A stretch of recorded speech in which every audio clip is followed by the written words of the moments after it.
Vamos a hablar ahora de una asociación, de un grupo de economistas que decidieron agruparse, nacer hace un año como asociación, pero se presentaron en sociedad, se pusieron de largo hace apenas unos días. Economistas frente a la crisis, su portavoz es Jorge Fabra y está aquí en La Economía. Buenas tardes. Buenas tardes.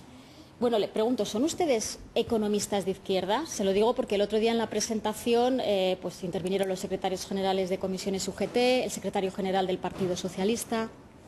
Nosotros somos economistas y los adjetivos que se quieran poner a nuestras propuestas y a nuestro diagnóstico sobre la situación no nos corresponde ponerlos a nosotros. Nosotros estamos muy preocupados porque se está utilizando el pensamiento económico en vano contra los intereses generales del país.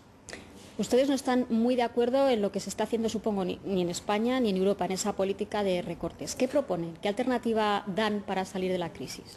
Pues no podemos estar de acuerdo con la política que emana de la Unión Europea, desde la mayoría conservadora que gobierna las instituciones europeas y que el gobierno español refuerza, porque el gobierno español está en esa mayoría, porque son políticas procíclicas que no estimulan la economía, que agudizan la recesión.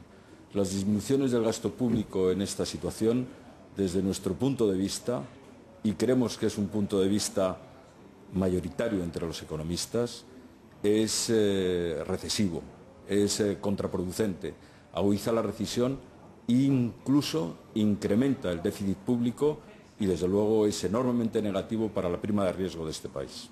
Un problema que tenemos los ciudadanos de a pie con toda esta crisis es que, aunque ya nos hemos familiarizado con la prima de riesgo y tal, los economistas siguen utilizando, y los políticos también, cuando hablan del asunto, un lenguaje que cuesta descifrar. Tiene uno que estar muy atento. Usted decía ahora es procíclico, hablamos de reformas estructurales, y a veces es más fácil llamar a las cosas por un nombre que todos entendamos. Cuando usted dice que es procíclico, que podemos todavía ir a peor, aumentar el déficit, póngame un ejemplo, explíquemelo. Bueno, pues si lo que tenemos es precisamente una crisis de caída de la demanda efectiva, una disminución del gasto público agudiza la caída de la demanda efectiva, que está en las causas, claramente en las causas, en la base de esta crisis. Por tanto, si estamos en un ciclo bajista, en un ciclo de caída de la demanda efectiva, lo estamos viendo, está cayendo el consumo, están cayendo las inversiones.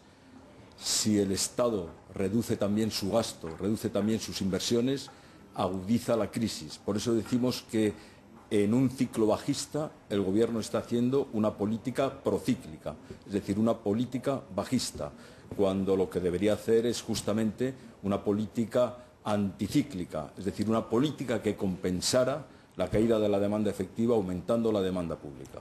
Por poner ejemplos, igual, ahora, bueno, decía el presidente que ahora no están estudiando lo de poner más peajes, pero en vez de poner peajes sería poner dinero para construir o arreglar más carreteras. Esto sería algo. Lo digo por poner un ejemplo.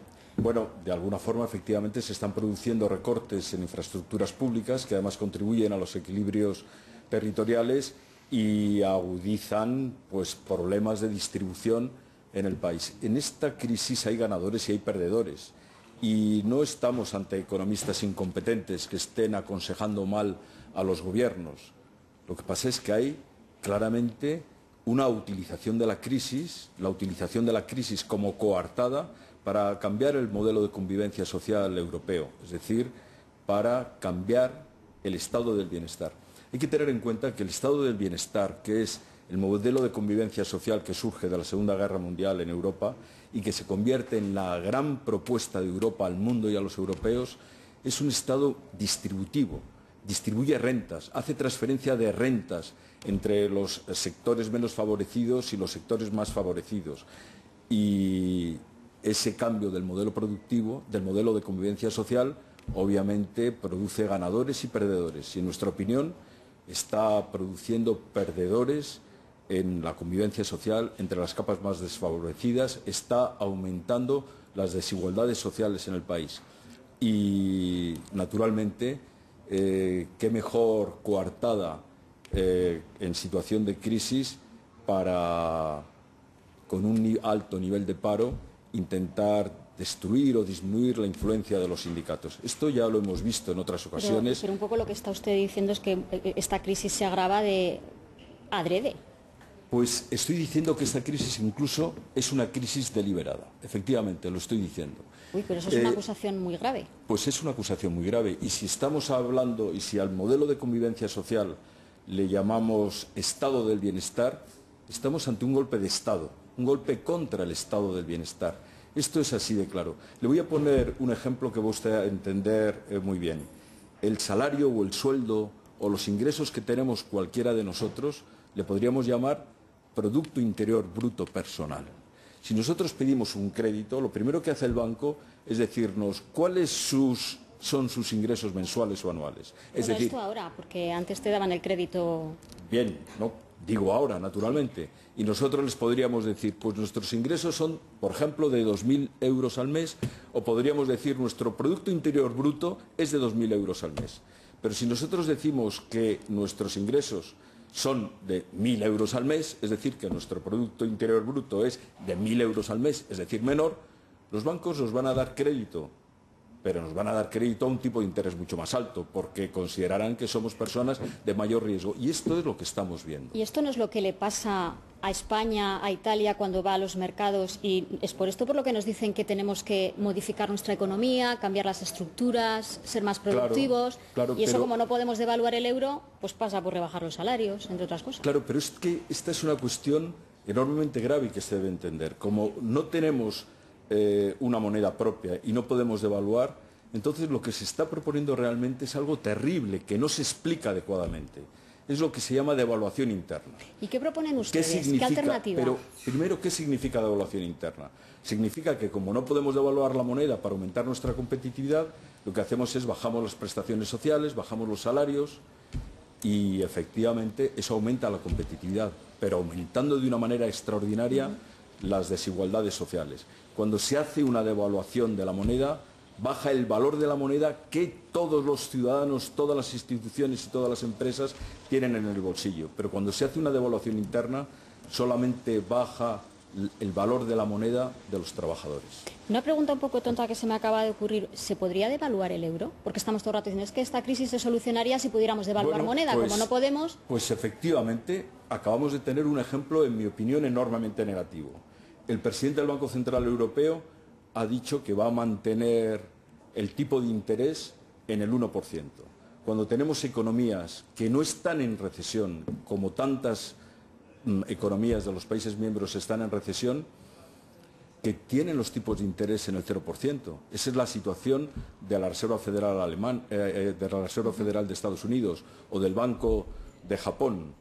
Claro, mantener el tipo de interés del euro el 1% implica no una devaluación del euro, sino implica una revaluación del euro respecto a otras zonas de igual importancia económica como Europa. Con lo cual, no podemos entender las políticas que se hacen. Es más, lo que sí decimos con toda claridad es que las políticas que están viniendo de las instituciones europeas son políticas que están refutando la realidad. Es decir, incumplen el principio científico, porque la evidencia empírica las refuta.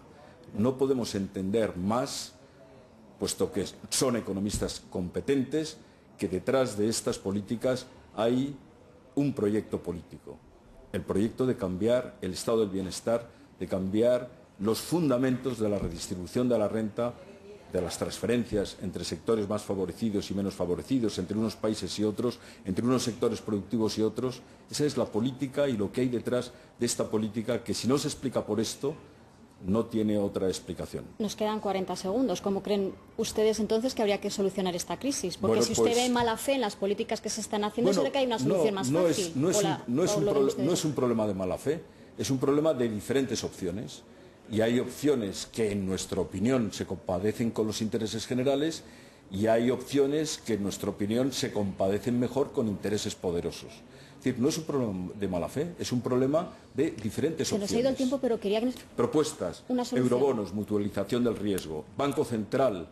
¿Por qué el Banco Central está dando liquidez directamente a los intermediarios financieros y no la está dando directamente a los estados para que su prima de riesgo sea menor? Los diferenciales entre la liquidez que dan a los bancos al 1% y las primas de riesgo, que se sitúan en 400 puntos básicos, son beneficios de los intermediarios financieros. En definitiva, es dinero público que estamos dando a los bancos sin contrapartida ninguna. Y el flujo, sin embargo, sigue, el crédito sigue sin fluir y, por tanto, la economía parada.